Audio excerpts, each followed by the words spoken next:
খালেদা জিয়ার মৃত্যুতে নির্বাচন পিছিয়ে যাবে, অনেকে বলতেছে যে আবার এই হাদির আন্দোলনের বিপরীতে এই খালেদা জিয়ার মৃত্যু একটা ইস্যু। তো এসব বিষয়ে আসলে আপনি যদি সংক্ষেপে কিছু বলতেন, নির্বাচন কি পিছাবে আসলে? নির্বাচন পিছাবে কিভাবে? লিগ্যালি না প্রেশার দিয়ে? পলিটিক্যাল কারণ। পলিটিক্যাল কারণ হলে আমার কিছু বলার নেই, আকাশে চাঁদ উঠলে সবাই দেখবে, ঠিক আছে? আর যদি লিগ্যালি বলেন, লিগ্যালি হওয়ার কোনো সুযোগ নেই। লিগ্যালি যেটা করার সুযোগ চেষ্টা করা হয়েছিল সেটা শেষ।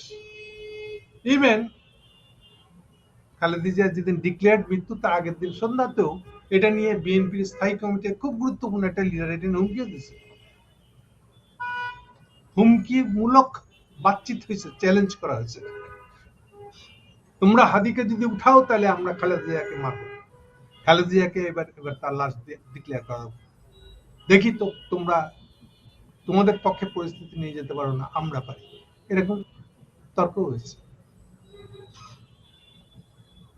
বুঝতে পারছি নিশ্চয়, কিন্তু লিগালি হবে না, এই জন্য অলরেডি ইলেকশন কমিশনার পজিশন নিয়ে নিচ্ছে।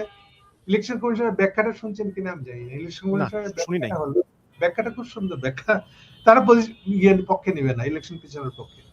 তারা বলতেছে যে এখনো খালেদা জিয়ার মৃত্যু হয়েছে বলে পুরো ইলেকশনটা বাতিল হবেই না, ওই তিনটা ইলেকশনে, তিনটা সেন্টারে, তিনটা কনস্টিটিউয়েন্সিতে যেখানে খালেদা জিয়া দাঁড়াচ্ছে ওই তিনটাও বাতিল হবে না। কেন বাতিল হবে না? ওনারা বলতেছে যে কেবলমাত্র ইলেকশন সাবমিশনের ডেট শেষ হয়েছে, এইবার বাছাই তো হয় নাই, বাছাই হওয়ার আগে কার সাবমিশনটা বৈধ কারটা অবৈধ এটাই তো আমরা ডিক্লেয়ার করি নাই, তার মানে সাবমিশনটাই কমপ্লিট হয় নাই। তো সাবমিশন কমপ্লিট না হলে তো আর ইলেকশন শুরু হয় নাই, ইলেকশনের কাণ্ড শুরু না হলে কারো মৃত্যুতে ইলেকশন বাতিল হওয়ার কোনো সুযোগ নেই। দাদা ওরা এক মিনিট, এই বাছাইয়ের জন্য 4 দিন আমরা তো নির্ধারিত করে দিয়েছি, এই 4 দিন পরে না বৈধ অবৈধ ঠিক করব, তারপরে কেউ মারা গেলে তখন আমরা এটা কনসিডার করব যে ইয়াস। জি, তার মানে বেগম জিয়ার মৃত্যুতে কোনো সিটের নির্বাচনই বন্ধ হবে না। আপনারা পাবেন বিডি নিউজ 24, অন্য কোনো পত্রিকা দেয় নাই প্রথম দিন, পরের দিন দিয়েছে কিনা আমি জানি না, খোঁজ করা হয় নাই, কিন্তু প্রথম দিন আমার কাছে এখনো সংগ্রহ আছে, আপনারা বিডি নিউজ 24 খোঁজ করেন, দেখেন পাবেন এটা। জি, তার মানে বেগম জিয়ার মৃত্যুতে কোনো আসন নির্বাচনই বন্ধ হবে না, এটা হচ্ছে সার কথা। লিগ্যালি ইসি দিক থেকে, নির্বাচন কমিশনের দিক থেকে হচ্ছে না, বাট আপনি এখন কালকে কু করে নিলেন কিছু কথা, হিউজ প্রোগ্রাম বানাই নিলেন, পলিটিক্যাল প্রোগ্রাম দিয়ে সব লন্ডন করে দিলেন। লাস্টে কালে বলে রাখি, এরকম একটা ইলেকশনের ডেটও কিন্তু ডিক্লেয়ার হয়েছিল 22 জানুয়ারি, ইলেকশন হওয়ার কথা, কিন্তু 11 জানুয়ারি ওই যে 111টা হয়ে যায়, টেক ওভারটা 111 11 জানুয়ারি, ফলে ইলেকশন বন্ধ হয়ে গেছে। এটা গেল আপনি পলিটিক্যালি বা মিলিটারিলি গায়ের জোর দিয়ে পলিটিশিয়ানদের পলিটিক্যাল পরিস্থিতি বদলায় ফেলেছে, এটা এক জিনিস, কিন্তু লিগালি বদলানোর তো সুযোগ ছিল না। যদিও এই হাসিনাই আবার 22 জানুয়ারির আগে না ইলেকশন করবো না বলে উইথড্র করছে, এটাও তো করছে, এগুলো ভুলে যান না। এবং হাসিনার ওই কথাকেই তো উসিলা বানায়, বললো যে ভোটার লিস্ট ঠিক নাই, তাহলে ভোটার লিস্ট আগে বানানো, এই বলে 2 বছর ক্ষমতা হয়ে গেল। 111 গভর্নমেন্ট থেকে যাওয়ার পিছনে তাদের যুক্তি তো এটাই ছিল, যেহেতু ভোটার লিস্ট ঠিক নাই, হাসিনা হঠাৎ করে বিনা মেঘে বজ্রপাতের মতো বললো ভোটার লিস্ট ঠিক না করলে ইলেকশন হবে না। হাসিনা তো তখন এখনকার খালেদার মতনই বা এনসিপির মতন একটা পার্টিসিপেটরি দল, তো তারা এখন নানান দাবি তুলতেই পারে, কিন্তু সেটা ইলেকশন কমিশনার মানবে কেন, আর সেটা অনুযায়ী ইলেকশন হবে বা হবে না এটা হবে কেন? ক্লিয়ার? জি,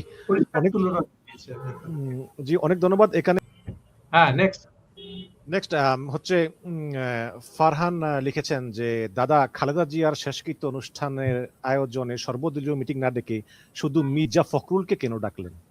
এটা তো আমি এটা নিয়ে আমরা একটা ভিডিওই করেছি, আমি বলছি এটা খুব খারাপ কাজ করেছে ইউনূস সাহেবের, এটা যে চামচামিটা আমি খুব খারাপ শব্দ ইউজ করছি আমি জানি, এটাকে আমি আসলে চামচামি বলবো, এটা এক্সপোজ হয়ে গেছে। যেমন ধরেন আপনি মির্জা ফখরুলকে ডাকতেই পারেন, তো ডাকে যেরকম বাইরে থেকে পলিটিশিয়ানরা যা আপনার দেখা করতে, আপনি ইউনূস সাহেবের সাথে আপনি দেখা করেন, তো সেরকমটা দেখা করলে তো একবারে ওনাকে নিয়ে আপনার উপদেষ্টা পরিষদে, মানে কি মন্ত্রিসভার বৈঠক, তো মন্ত্রিসভার বৈঠকে তাকে নিয়ে মিটিং করতে হবে, এইটা সামসামি ছাড়া কি এটা? আপনি যদি ওনার সাথে বাইরে কথা বলে আসতেন, বাইরে বসায় রেখে আসতেন, কিছুক্ষণ পরে পরে গিয়ে শুনে আসতেন, অসুবিধা ছিল? আমরা তো বাইরে থেকে বুঝতে পারতাম না। কিন্তু আপনি ওখানে নিয়ে গিয়ে একটা মন্ত্রিসভা বৈঠকে বসাই দিচ্ছেন, উপদেষ্টা পরিষদের সবাই বসাই দিচ্ছেন। এটা কি চামচমস্কারা কি? এটা দেখাইতে চাইছেন এটা তারেক বেশি খুশি হবে আপনার উপরে, ওনা আপনার আরো 5-10 জন প্রেসিডেন্ট বানায় ফেলবে। এগুলো কি? আপনি নিজের সম্মানটা খোয়া ফেলাইতেছেন আসলে। জি। একজন আপনার কিন্তু স্কোপ আছে, আপনি দরকার হলে তাকে পাশের রুমেই বসায় রাখতে পারতেন।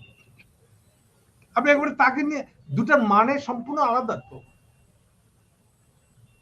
উপদেষ্টা পরিষদের মিটিং এ কে কে থাকতে পারবে, কে কে পারবে না, তারও তো একটা ক্রাইটেরিয়া আছে নাকি? যেমন ধরেন সচিবরা থাকে, কিন্তু যখনই সিদ্ধান্তটা শেষ হয়ে যায়, সচিবরা তাও ওখানে ভোটাভুটিতে যেতে পারে না, মতামত প্রকাশ করতে পারে না, ওনারা থাকে উপদেষ্টার পিছনে বা মন্ত্রীর পিছনে। মন্ত্রীকে হেল্প করবে, কানে কাছে বলবে যে এই জিনিসটা এই, বা কাগজটা বের করে দেখাবে, এটা হচ্ছে তাদের রোল। মিটিং বুঝতে থাকবে, কিন্তু মতামত দেওয়া, ভোট দান, এগুলো তাদের রোল না। ইভেন এই যে প্রধান উপদেষ্টা সহকারী বলতে যেগুলাকে বুঝাইছে ইউনূসের আমলে, সেগুলোও কিন্তু মত দান করতে পারে না। ওনাদের যা বলার এটা ইউনূস সাহেবকে বলবে কানে কানে, পাবলিকলি, মানে মন্দির সবার ভিতরে না। তো এগুলা কিছু একটা ডেকোরাম তো আছে, আপনি সেগুলো কিছু মানবেন না? আপনি এটা, সে তো মন্ত্রী পরিষদ বা উপদেষ্টা পরিষদের কেউ না, অ্যাটলিস্ট উনি যতই গুরুত্বপূর্ণ লোক হোক না কেন আপনার কাছে, সরকারের ডেকোরাম বলে একটা জিনিস আছে না, আপনি সেগুলো কিচ্ছু মানবেন না। এগুলা দালালি ছাড়া কি এগুলি?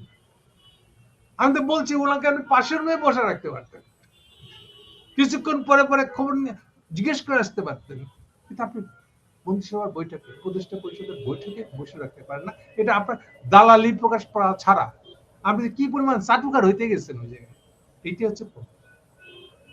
এটা কি এরকমই যে বিএনপি যেহেতু ক্ষমতা এসেই পড়বে, কাজে আমরা একটু না, এটা আমি বলছি আমি যে কন্টিনিউয়াস বলে আসতেছি, ওনার চেষ্টা হয়েছে হাসিনার ফাঁসিটার পরের দিন থেকে। হাসিনার ফাঁসি হচ্ছে 17 নভেম্বর। 17 নভেম্বরের পরের দিন থেকে উনি উঠে পড়ে লাগছে, ইন্ডিয়া গেছে। খলিলকে কেন পাঠাইছে ইন্ডিয়া? মনে ধারণা হচ্ছে এখন ইন্ডিয়া খুশি হয়ে হেল্প করবে, কিন্তু ইন্ডিয়া উল্টা ওনাকে যখন ব্যবহার করতে গেছে তখন উনি ছেড়ে দে মাকে দেবাচি করে পলে আসছে, খলিল সাহেব পলে আসছে। দাদা কমেন্টে এত প্রশ্ন যে এইসব প্রশ্নের উত্তর দিতে গেলে আমাদের মূল অনুষ্ঠানের প্রশ্নই আসলে উত্তর দেওয়া যাবে না। আমরা দেখি পরে কিছু নিতে পারি কিনা।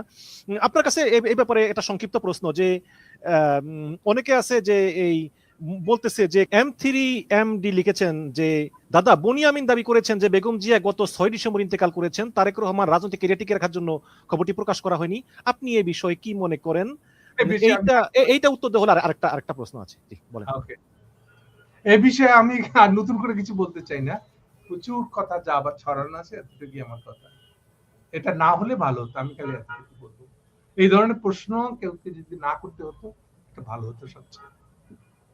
প্লাস আমি মনে করি তারেকের ডিসিশনের ভিতরে আগের ডিসিশন আর পরের ডিসিশনের মধ্যে ফারাক আছে। কোনো না কোনো কারণে আগে মনে করতো তার পক্ষে দেশে যাওয়া সম্ভব না, আর পরবর্তীকালে তার কাছে মনে হয়েছিল দ্যার ইজ সাম কিছু ফাঁক ফোকর আছে, এটাকে ব্যবহার করে, প্লাস ইউনূস সাহেবের দিক থেকে অফার দেওয়া হচ্ছিল, এই দুটো মিলে তার যাওয়ার সুযোগ আছে।